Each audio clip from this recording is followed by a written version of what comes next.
Hola, ¿cómo están todas? Les saludo acá desde la región de Magallanes y Antártica chilena. Mi nombre es Raúl Pérez Araya. Bienvenidas nuevamente a la Escuela Mujer Emprende. Estamos con el módulo de género y hoy en la segunda sesión, vamos a ver el ser hombre y ser mujer, una construcción sociocultural. ¿Ya? En esta sesión vamos a ver algunos conceptos que tienen que ver con sexo, género, vamos a pasar un poquito por el patriarcado, la cultura patriarcal, el machismo y cómo también eso va generando estas distinciones entre hombres y mujeres, sobre todo en el mundo laboral. Nosotros nos vamos a enfocar en este módulo del mundo laboral y sobre todo también en el emprendimiento que va a estar en una de las sesiones más adelante. Pero hoy día lo que vamos a ver justamente tiene que ver con estas formas que estamos teniendo entre hombres y mujeres, no solamente de comunicarnos, existen nuevas formas también de interactuar, pero sin embargo hay una situación particular y que perpetúa la conformación de las sociedades que tiene que ver justamente con este sistema sexo-género y cómo a partir de esto vamos entendiendo, sobre todo desde el concepto de género, algunos fenómenos y algunas cosas que se van dando desde lo que es la cultura machista, ¿ya?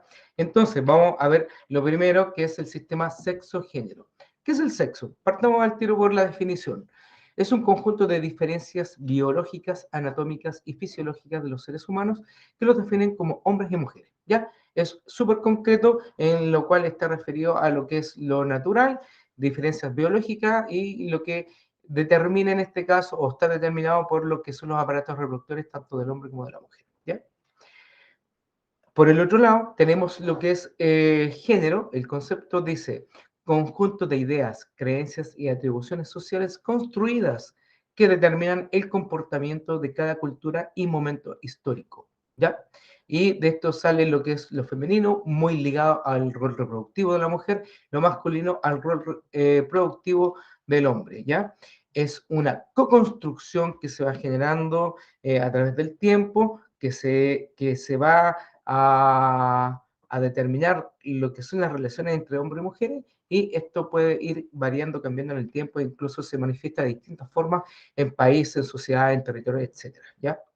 Entonces, como les mencionaba, el sexo está determinado por los aparatos reproductores, sin embargo, el género, ya aquí entramos a hablar de algo bastante interesante de cómo se va dando, que a mi juicio tiene que ver con esto del conjunto de ideas, ¿ya? De ideas, creencias que están ahí en nuestro subconsciente y que está determinado también por la cultura en la cual estamos insertos, ¿ya? Lo femenino está atribuido a todo lo que tiene que ver justamente con lo que vemos acá en la gráfica.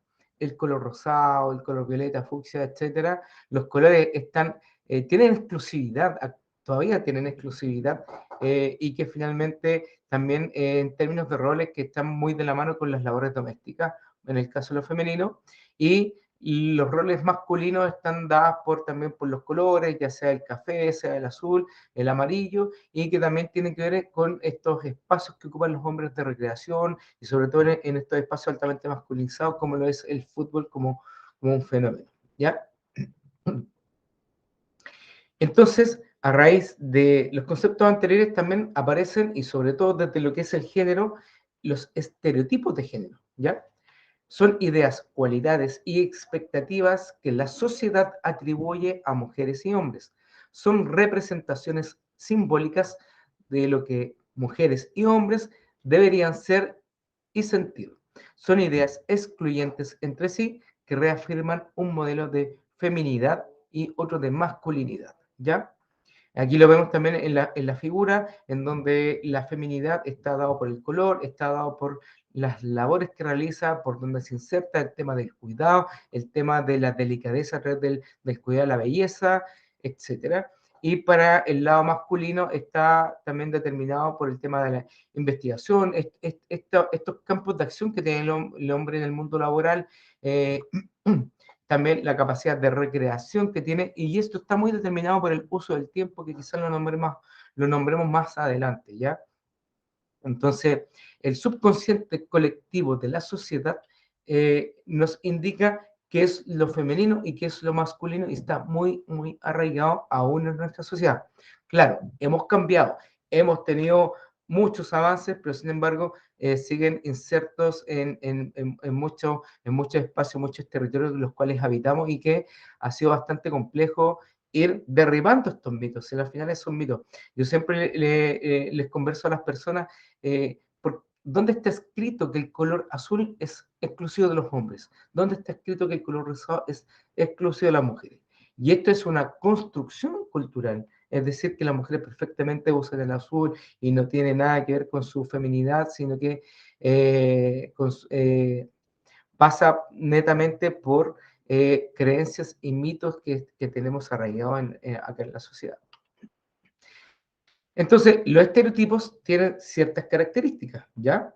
Lo que está mayormente ligado al hombre y que es como el modelo que colocamos y no solamente en lo que es el subconsciente colectivo, sino que también los medios de comunicación, la televisión a través de la publicidad y de los comerciales, sobre todo en el retail, te dicen cómo debe ser el hombre y cómo debe ser la mujer. En el caso de lo masculino está la característica de racional, fuerte, dominante, valiente, independiente, audaz, rudo, competitivo y líder, ¿ya? En el caso de lo femenino está lo que es ser sentimental, dependiente, recatada, frágil, sumisa, tierna, sensible y habilidades blandas. Entonces, claramente que desde lo que nosotros creemos y pensamos, el hombre tiene que actuar de determinada forma, la mujer de determinada forma, y sin salirse de eso, como decían, son características contrapuestas en la cual son excluyentes y determinan lo que es ser femenino con lo masculino. Entonces, lamentablemente, esto se trabaja y esto se ve desde las etapas tempranas, ¿ya? En donde ya desde que nacemos estamos determinados por esta sociedad, en donde nos dicen desde pequeño cuáles son las áreas y los campos en los cuales nos desempeñamos o nos debiésemos desempeñar o mostrar interés, también cuáles son los colores a utilizar y cómo debe estar decorada nuestra habitación, etcétera. Y también para el lado de las niñas, en donde también los roles, súper importante aquí cómo se ve marcado el rol del cuidado, el rol en el cual las mujeres solamente pueden jugar con muñeca, las mujeres están determinadas a estar con el coche y con eso vamos creciendo y vamos a futuro proyectando cómo va a ser el hombre y cómo va a ser la mujer. ¿Dónde se desenvuelve el hombre? ¿Dónde se desenvuelve la mujer? Entonces, vamos viendo que hay muchas cosas de la conformación de la sociedad que están determinadas por una cultura en la cual existen atribuciones para hombres y para mujeres que es una creación, es una creencia, es una idea que a mi juicio es muy errónea y que finalmente debiésemos ir derribando e ir trabajando para que finalmente esto sea totalmente conjugado y tanto hombres y mujeres podamos tener la misma igualdad para, en este caso, en el caso si las mujeres quieren jugar a la pelota, los hombres quieren jugar con muñecas o andar con un coche, sea permitido y no sea mal visto. Ese es el tema, que hay una presión social, hay un juicio social respecto a que ¿qué pasa si un hombre o un niño lo ve jugar con un coche? Hay un juicio que finalmente es súper dañino y que va también determinando que en el caso que este juicio se haga público, se le haga saber a este niño, él tome la decisión de no jugar más o no hacer más esa actividad que estaba haciendo. Entonces, y por eso lo digo que es dañino, porque finalmente va limitando las capacidades y va limitando la capacidad también de crear y también de pensar de cómo adelante puede ser este niño o niña. Pero ¿de dónde vienen estos imaginarios? Estos imaginarios vienen desde lo que llamamos la cultura patriarcal, ¿ya? La cultura patriarcal se define como la organización social, política y económica en el que la autoridad la ejerce el varón, jefe de familia, dueña del patrimonio, del que formaban parte los hijos, la esposa y los bienes. La familia estándar es una de las instituciones básicas de este orden social, ¿ya? ¿Y por qué la familia? Y esto lo podemos mirar un poquito más atrás de la historia, en donde los nómades, cuando dejaron de ser nómades, se asentaron en los territorios y empezaron a cultivar la tierra, ¿ya? Cultivar la tierra implicaba también un trabajo de fuerza, implicaba un trabajo que para una persona era muy pesado, entonces empezamos a entrar un poquito ya en la posesión, en la tenencia, no solamente en la tierra, sino que también en la posesión de las mujeres. ¿Y cómo era utilizada la mujer en este caso, en la época del Neolítico, estamos hablando? Era utilizada para que pudiese fecundar y pudiese dar a luz hijos, para que pudiesen cultivar la tierra, para perpetuar también el trabajo y la generación de estos recursos de subsistencia, y finalmente fueran los herederos de estas tierras que tenía el padre. Entonces, claramente, y también de aquí se acuña un poquito donde la familia es una institución básica de este orden social, porque sin mujer no hay familia.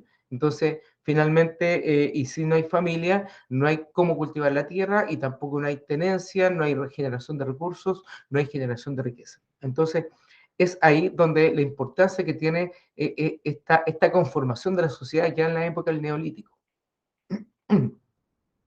Entonces, pasamos desde lo que es el patriarcado a una sociedad patriarcal, ¿ya? Que va muy ligada al concepto anterior y que tiene que ver con una sociedad configurada socioculturalmente que otorga al hombre el predominio, autoridad y ventajas sobre la mujer, quien queda en una relación de subordinación y dependencia. A este tipo de sociedad también se le denomina patriarcado, ¿ya? Hasta el día de hoy, la mayoría de las sociedades humanas son patriarcales, a pesar de que a lo largo de estos últimos siglos se ha avanzado hacia igualdad entre hombres y mujeres. Además de miles de años de costumbre, ojo con la palabra costumbre, que tiene más que ver con el concepto de normalización de esto, el patriarcado es respaldado por una tradición cultural y una serie de instituciones sociales y políticas de manera más o menos abierta, ¿ya? Estas dos frases son súper importantes para entender la sociedad patriarcal y también desde la óptica de cómo se pone al hombre en una situación de poder y de superioridad por sobre la mujer, ¿ya? Y hay una relación de subordinación del hombre hacia la mujer y de la mujer de dependencia hacia el hombre. Entonces, ya claramente la composición y la conformación de las sociedades parte en una desventaja para las mujeres, ¿ya? Y en donde también esto se perpetúa por una normalización, una transmisión de la cultura de generación en generación. Y es porque finalmente cuando nacemos, no nacemos con una conciencia de clase, con una conciencia de género, sino que nacemos en una situación en la cual vamos normalizando todas las situaciones y en la medida que vamos avanzando, vamos generando un pensamiento más crítico, más reflexivo, pero sin embargo, sigue siendo respaldado para perpetuar esta cultura a través de instituciones sociales y políticas, ¿ya? Claramente se acentúa más o menos en algunos países, como les mencioné, en los países islámicos. Esto es una brutalidad de cómo se genera esta subordinación de las mujeres y también de cómo también en los territorios se manifiesta. No es lo mismo ser mujer en el espacio urbano como en el espacio rural, ¿ya? Y ahí también va dependiendo de cómo se dan estas manifestaciones de superioridad del hombre hacia las mujeres, ¿ya? Pero esto también trae consigo varias cosas. La sociedad patriarcal trae consigo el patriarcado que tiene una expresión muy, muy marcada y que lo hemos visto en los últimos discursos, en los últimos años. El machismo, ¿ya? Es la expresión de una sociedad patriarcal, ¿ya? Esto se traduce en una actitud agresiva, posesiva de enseñoreamiento de parte de los hombres hacia las mujeres que se ven así reducidas a una categoría secundaria en materia de decisiones, tenencia de propiedades y ejercicios legales. Y si se dan cuenta, no es al azar que en la época del Neolítico los hombres tuvieran la propiedad de la tierra y también la propiedad de las mujeres. Y claramente se perpetúa a través del tiempo en la tenencia de propiedades, que es lo que dice esta primera frase, ¿ya? Y en los ejercicios legales. Entonces, la mujer prácticamente no tiene ninguna participación en estos espacios, ni en la tenencia, ni en las decisiones, ni en la legalidad, ni en la conformación de una sociedad, de un país, de un Estado, sino que tiene que ver con un rol mucho más a puerta cerrada y que está dada por lo que es el trabajo en el hogar, las tareas domésticas y las tareas de cuidado, ¿ya? El machismo tiene muchas formas distintas de manifestarse, incluso bajo la apariencia de discursos proteccionistas que victimizan a la mujer y la suponen débil, incapaz y por ende necesita de que el hombre vele por ella y decida por ella. Ya esto llamamos una especie de violencia simbólica, ¿ya? En donde nosotros generamos esa necesidad. Los hombres somos capaces de decirle y también de menoscabar a la mujer y decirle, ¿sabes qué? Tú eres débil, tú eres incapaz, nunca vas a poder. Entonces, al hacer ese tipo de afirmaciones, lo que nosotros hacemos justamente posicionarla en un nivel que nos dé a nosotros esa superioridad y poder tener el control sobre ella y poder violentarla, no solamente de manera física, que es la expresión más brutal del machismo, sino que también de manera simbólica, a través de estas sutilezas. A su vez, el machismo engendra formas de discriminación de todo tipo. Salarios más bajos para las mujeres por su mismo trabajo, los topes profesionales, es decir, que los topes que tienen que ver, no sé si han escuchado, los techos de cristal, es decir, que si bien están todas las condiciones dadas para las mujeres puedan ascender en los espacios de toma de decisiones, lamentablemente hay un techo de cristal, es decir, que no te dejan solamente por el hecho de ser mujer. Entonces, dentro de una gran empresa, tú no puedes acceder a un puesto de presidencia porque si finalmente eres mujer y solamente te alcanza para estar dentro de, si es que acaso, dentro de algún cargo de directorio, pero sin embargo no manejas la toma de decisiones dentro de una empresa. E incluso las formas de violencia, más que incluso para mí, yo creo la manifestación, como decía, más propia de lo que es el machismo y más brutal, tiene que ver con lo que es la violencia a través del acoso sexual, la violencia física y ya entrando ya a los casos más extremos, el femicidio, ¿ya? La lucha contra el patriarcado no es una cuestión simple ni atañe únicamente a las mujeres. Una sociedad más igualitaria beneficiaría también a los hombres, permitiéndoles escapar de patrones de masculinidad asfixiante y tóxica, que les enseña a reprimir sus sentimientos, a vincularse mediante la violencia o a confundir el amor con posesión, ¿ya? Y esta lucha contra el patriarcado no tiene que ver con algo hacia los hombres, ¿ya? Es algo hacia el modelo que está imperando y que finalmente es muy transgresor, muy violento hacia ustedes las mujeres. Entonces nos damos cuenta que finalmente el patriarcado trae consigo efectos negativos y también una posición de dominación de las mujeres respecto a los hombres. Entonces, claramente, y aquí, y esta posición de dominación de los hombres hacia las mujeres pasa por una generación de muchos privilegios que vamos teniendo nosotros los hombres y que vamos perpetuando en el tiempo y que eso también radica mucho en cómo ustedes, las mujeres, salen a la esfera pública. Ya, si bien hemos avanzado mucho en donde las mujeres, la primera instancia pública tiene que ver con la participación en organizaciones, de cómo las mujeres se organizan para participar en organizaciones sociales, sindicales, gremiales, etcétera. También en movimientos, los movimientos feministas, ¿ya? Y cuando se origina todo eso, la mujer no tenía un espacio abierto en donde pudiese optar por estudiar, por instruirse, ¿ya? Eso pasó más adelante y después paulatinamente empezaron las mujeres a insertarse al mundo laboral, ¿ya? Sin embargo, el mundo laboral es un espacio aún, a mi juicio, esquivo, que tiene que ver con que existen muchos puestos de trabajo o muchos campos laborales para las mujeres, los cuales son una continuidad de lo que son las labores del hogar. En muchos de los casos son muy mal pagados y son muy mal valorados, tanto socialmente como económicamente, y que también tienen una extensión horaria muy superior a lo que es legalmente. Y las condiciones laborales claramente no son las mejores, hay una rigidez también en los horarios, entonces hay un sinfín de cosas, de variables que implica que la mujer, si bien se inserta en el mundo laboral, dificulte una permanencia y también las condiciones que le den dignidad al trabajo. Entonces, por ahí también se produce algo que tiene que ver con el emprendimiento, de cómo el emprendimiento viene también a solucionar parte de estas situaciones que estamos comentando. Entonces, aquí vemos la división sexual del trabajo. Originalmente, el rol de la mujer, lo femenino, está atribuido netamente a las labores domésticas, al trabajo no remunerados y a las labores de cuidado. No solamente de los hijos y de las hijas, sino que el 90%, más del 90% de las personas que están en situación de postrado o con enfermedades terminales están a cargo de una mujer. Entonces, ¿quién se hace cargo de la mamá, del papá o de la hermana, del hermano o de quien está enfermo? Siempre es la mujer. Quien posterga su trabajo es la mujer. Quien posterga su vida personal es la mujer. Entonces estamos viendo acá que hay una división sexual del trabajo en donde el hombre asume un rol de proveedor, el que sale puertas afuera, y la mujer se queda trabajando puertas adentro en todas las labores domésticas. ¿Ya?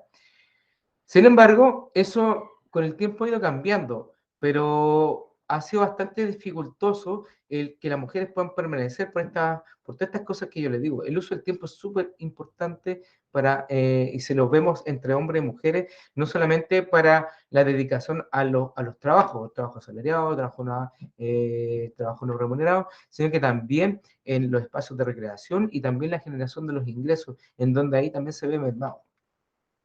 ¿Ya? Porque las mujeres están a cargo del trabajo doméstico, está la explicación de la división sexual de trabajo, que eso se entiende desde los roles asignados de lo femenino y lo masculino, ¿ya? Eso es súper importante entender lo que el ser hombre, entonces inmediatamente uno asume que el hombre tiene que ser el hombre proveedor, el macho, el proveedor de quién tiene que llevar el sustento al hogar, y la mujer es la que se queda en las labores de cuidado, la que tiene que hacer el aseo, el planchado, la comida, etc. Entonces, vemos la división sexual del trabajo ha significado en concreto una menor participación de las mujeres en procesos de toma de decisiones, un menoscabo en el avance y sus trayectorias laborales y profesionales, una reducción de sus ingresos y dificultades en el acceso a la seguridad social, derecho que está vinculado al trabajo formal asalariado. Las mujeres se entraron en el mundo laboral remunerado, pero pocos se entraron al mundo doméstico. Aún no se ha producido una transformación de la división sexual del trabajo que nos lleve a la equidad. Falta mucho camino por recorrer. Si bien como servicio y ministerio hemos estado trabajando en generar políticas que nos lleven justamente a generar mejores condiciones laborales para las mujeres, y no solamente condiciones, sino que cómo pueden insertarse las mujeres al mundo laboral, hay muchos cabos sueltos en estas políticas que tienen que ver justamente con este sistema nacional de cuidado que se ha hablado últimamente, en donde quienes tienen hijos o hijas o personas que dependen de las mujeres no pueden salir a trabajar con tanta libertad, sino que tienen que buscar trabajos que se ajusten a sus necesidades, que se ajusten a sus horarios, y claramente el mundo laboral es bastante rígido, ¿ya? Lo otro, nosotros los hombres no hemos sido capaces de entrar al mundo doméstico, no solamente en términos de que, oye, yo te ayudo, para mí es un concepto muy, muy mal utilizado en términos de la corresponsabilidad. La corresponsabilidad va más allá de la ejecución, sino que tiene que ver con el tema de la planificación de una administración de la casa, por decirlo de alguna forma. Entonces, claramente no estamos dando el ancho para que ustedes, las mujeres, puedan insertarse laboralmente porque no nos hacemos cargo. ¿Y eso qué implica? En que la mujer necesita generar ingresos porque más del 40% de los hogares son hogares monoparentales liderados por mujeres y que tengan que estar al borde, al límite de sus capacidades porque son autoexigentes en todos los campos. Ustedes son súper autoexigentes, tienen un sentido de la responsabilidad muy alto. Entonces, donde ustedes se insertan, quieren responder al 100 y dar más. Siempre están dando un poco más. Entonces, en las labores de la casa, en el trabajo, en la reunión de apoderados, o en los sindicatos, en las organizaciones, no solamente ustedes están trabajando en el trabajo no remunerado en el interior de la casa, en los cuidados, en el trabajo asalariado, en su trabajo, sino que también en las organizaciones en las cuales participan, quizás no todas, pero quienes lo hacen también están aportando y están al límite de sus capacidades. Entonces, claramente la división sexual del trabajo afecta negativamente a las mujeres porque el tiempo que ustedes disponen para ustedes finalmente no lo tienen y se van postergando. Y aquí también entramos con el concepto o más con el concepto, con ese sentido culposo que tienen las mujeres de tener que, en el caso de que tengan hijo o hija, tener que dejarlos solos o a cargo de la mamá, del papá, o a cargo del jardín infantil, y olvídense si ustedes se permiten el espacio para salir a comer o salir a hacer deporte o un espacio de ocio que les permita, por último, estar descansando tendidos en sus camas porque el día es extenuante. ¿Ya? Hay una presión social, hay una autopresión de ustedes porque finalmente la sociedad les imprime que el rol de ustedes es estar a cargo de la casa. Entonces, claramente acá hay una diferencia muy notoria y que la tenemos muy normalizada, si eso es lo peor de todo. Está tan normalizada que no nos damos cuenta. Entonces, entramos al concepto de doble presencia, que es el hecho que recaigan sobre una misma persona la necesidad de responder a las demandas del espacio del trabajo doméstico, familiar y a las demandas del trabajo asalariado. Y tiene como riesgo la salud tanto física como emocional. No es al azar que las mujeres anden sobrepasadas, no es al azar que las mujeres anden irritadas, no es al azar que las mujeres están cansadas, no es al azar que las mujeres generen algún tipo de enfermedad que tienen que ver justamente con todas estas demandas y presiones a las cuales están sometidas constantemente. Entonces, claramente los hombres cumplimos solamente con un trabajo, que es el trabajo asalariado, pero de lo demás yo me desprendo. En cambio, las mujeres sí se hacen cargo de todo esto y, a mi juicio, trabajar en la casa es mucho más cansador, más extenuante y genera mucho más problemas que el trabajo asalariado. Entonces entramos al conflicto trabajo-familia, en donde el rol de la mujer es múltiple y el rol del hombre es solamente estar sentado al computador. En pandemia, y esto justamente es una gráfica mucho de pandemia, muchas de ustedes lo vivenciaron, en donde los hijos y las hijas están con el papá, pero solamente para molestar, lo encontrar entretenido estar frente a la pantalla, saludar a las compañeras y compañeros de trabajo, pero en el caso de las mujeres tienen que estar ahí porque tienen que estar tomando nota, haciendo las tareas, preocupadas de las compras, preocupadas también de los horarios. Es increíble en el caso que hay hijos cómo se triplica, cuadruplica las labores al interior del hogar. No solamente por el tema de que hay que cuidarlos, hay que vestirlos, hay que pensar también en si tienen toda la ropa, qué les falta, qué talla usan, oye, crecieron, les falta esto, en el caso que sean infantes o lactantes, les faltan los pañales, oye, pero este pañal ya le queda bueno, y así un sinfín de cosas que tienen que ver con la planificación. Y en qué momento voy, oye, cuánta plata dispongo, qué marcas son las que usan, cuáles, oye, las alergias, los medicamentos, la pediatra, las vacunas, y vamos sumando, y no nos damos cuenta, la planificación es mucho más agotante que la ejecución de esa planificación y en el caso del trabajo doméstico recaen las mujeres.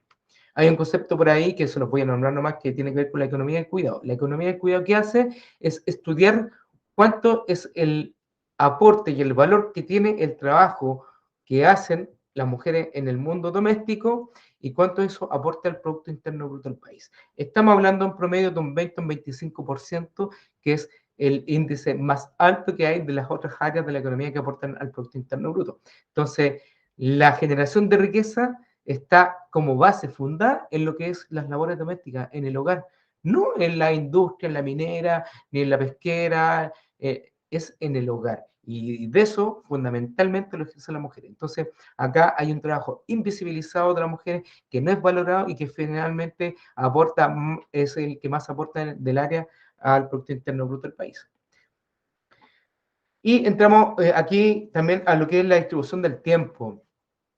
Y tiene que ver justamente con el tema de las horas, el uso del tiempo, qué es lo que ustedes ocupan para trabajar de manera no remunerada, que es en el hogar, en las tareas de cuidado, y versus los hombres. Las mujeres dedican 2,6 veces más de tiempo al trabajo doméstico y de cuidados no remunerados que los hombres, ¿ya? Y por lo mismo las mujeres ocupan mucho menos tiempo en el trabajo asalariado o buscan trabajos, como dice la primera línea, a tiempo parcial. Son peores empleos o son más mal pagados porque son una extensión y como son menos valorados socialmente y económicamente, son una extensión de lo que son las labores domésticas o de cuidado. Los trabajos son socialmente menos valorados porque finalmente son ejecutados por mujeres, una auto-minusvaloración, es decir, que ustedes mismas no se sienten valoradas y la ignorancia desde los empleadores de los aportes y también de las habilidades que tienen las mujeres para otro tipo de trabajos que son altamente masculinizados. Por ejemplo, como lo vemos en la minería, hemos tenido muchos casos de mujeres que trabajan con maquinaria pesada y que tienen mucho más productividad que los hombres. Y eso lo hemos visto en algunos seminarios, acá en Magallanes se han hecho en mini invierno, donde mujeres que trabajan con esas tremendas maquinarias, en donde se ven muy pequeñas las personas que manejan esas maquinarias, pero sí, la mayoría son mujeres y han tenido muy buenos resultados. Pero sin embargo, hay una ignorancia, un desconocimiento del empleador y asignan labores y tareas y roles a los hombres solamente por el hecho de ser hombre, sin creer en las capacidades de las mujeres. Entonces, claramente hay una brecha y que es súper invisible que no nos damos cuenta. ¿Y para qué vamos a estar hablando de lo que es la brecha salarial? La brecha salarial finalmente es como el broche de oro a todas estas injusticias que tienen las mujeres en el mundo laboral. Bueno, eso creo que es un tema súper interesante, podemos estar conversando mucho tiempo, la idea es que ustedes puedan compartir con sus compañeras, con sus compañeros, estas reflexiones que hemos visto para que podamos generar una sociedad con conciencia de género, que es lo que nos hace falta, para que no solamente a través de la conciencia podamos actuar, sino que también como sociedad podamos mirar un país que tenga política y tenga acciones que vayan orientadas a una mejora en la brecha, en donde finalmente esta brecha afecta más negativa a las mujeres que a los hombres. Así que les envío un abrazo desde este Punta Arenas que está bastante frío y que tengan un lindo día, una linda noche, una linda tarde. Nos estamos viendo en una próxima sesión. Que tengan una excelente jornada. Muchas gracias, que estén muy bien.